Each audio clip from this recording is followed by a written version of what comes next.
ધોરણ 12 વિજ્ઞાન પ્રવાહના વિદ્યાર્થી મૂંઝવણમાં મુકાયા છે। ફિઝિક્સના પેપરમાં સૂચના સ્પષ્ટ ન હોવાનો આરોપ છે। વિદ્યાર્થીઓ, વાલીઓ અને શિક્ષકોમાં નારાજગી જોવા મળી છે। પેપરમાં મૂંઝવણને લઈને વિદ્યાર્થીઓનો આત્મવિશ્વાસ ડગ્યો છે। ફિઝિક્સનું પેપર પ્રમાણમાં લેન્ધી હોવાનો પણ આરોપ છે। સમયસર વિદ્યાર્થીઓને સ્પષ્ટતા અંગે માર્ગદર્શન ન મળ્યું। બોર્ડે સ્પષ્ટતા કરી વિદ્યાર્થી જે સવાલ લખ્યો તેના માર્ક્સ આપવાની માંગ કરી છે।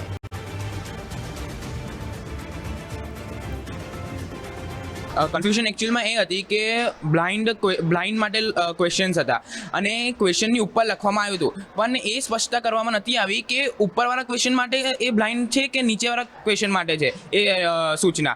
એટલે એના કારણે બહુ જ કન્ફ્યુઝન થઈ ગયું અને અમે લોકો પેપર લેન્ધી હોવાના કારણે ફટાફટ લખ્યું, તો લખ્યા પછી અમને છે ઘરે ગયા પછી ખબર પડી કે અમે બ્લાઇન્ડવાળો લખ્યો છે અને નર્વસનેસ અમને કંઈ ખબર જ ના પડે કે ફરી શું કરું શું ના કરું। જ્યારે આ વસ્તુ અમે સુપરવાઇઝર જોડે વાત કરી તો એ વખતે એમના પાસે બી પ્રોપર ઇન્સ્ટ્રક્શન્સ હતા નહીં, તો એમને પ્રોપર નથી ખબર, તો એમણે અમને બી કોઈ પ્રોપર આન્સર આપ્યો નહીં। એના લીધે વધારે કન્ફ્યુઝન થઈ અને ઓલરેડી પેપર લેન્ધી હતું અને સ્ટ્રેસ બી એટલો હોય, પ્રેશર બી એટલું બધું હતું, એટલે આ વખતે આવું થયું। મતલબ જે રીતે આ નોલેજ મતલબ અમને પ્રોપર ઇન્સ્ટ્રક્શન્સ ના મળી, એના લીધે અમે વધારે ત્યાં સ્ટ્રેસમાં આવ્યા કે શું કરવું અને એના લીધે ભૂલ થાય। એકચ્યુઅલી આ બ્લાઇન્ડ છોકરાઓ માટે જે ક્વેશ્ચન્સ પેપરમાં ચેન્જીસ છે આ પહેલી વખત છે અને બ્લુપ્રિન્ટમાં બી 2 ક્વેશ્ચનની વચ્ચે ઓર લખેલું હતું, પણ કાલે જે બોર્ડના પેપરમાં આવ્યું એ બે ક્વેશ્ચન્સની વચ્ચે જે અથવા લખેલું કે તો ઓર લખેલું હોવું જોઈએ એ નહોતું લખેલું।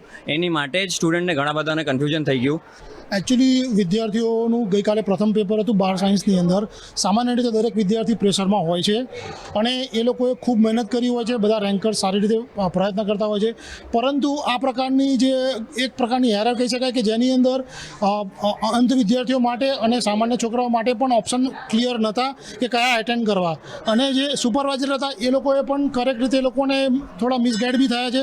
એ સુપરવાઇઝર પોતે બી ને એટલો ક્લિયરિટી નથી, તો આમાં શું થયું, પેપર લેન્ધી હતું, ટાઈમ વધારે ગયો।